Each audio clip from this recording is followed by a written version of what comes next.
এখন বসেছি খেতে।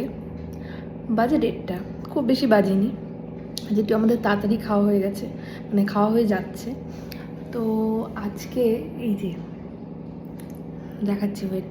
তো আজকে লাঞ্চের মেনুতে আছে সাদা ভাত, সাথে এই যে চিকেন পকোড়া, তার সাথে এই যে একদম দুর্দান্ত স্টাইলের চিকেন কারি বা কষা যাই বলো, আর সেটাই এই যে বরমশাইয়ের বানানো। তো এখনও খেয়ে দেখিনি কেমন হয়েছে, নিশ্চয়ই ভালোই হবে। তো আমি এখন খাচ্ছি, জাস্ট দারুণ হয়েছে। মানে চিকেন পকোড়া এটাও দারুণ হয়েছে, তার সাথে চিকেন কষাটাও দারুণ হয়েছে। মানে আজকে লাজবাব ফাটিয়ে দিয়েছে, কিছু আর বলার নেই।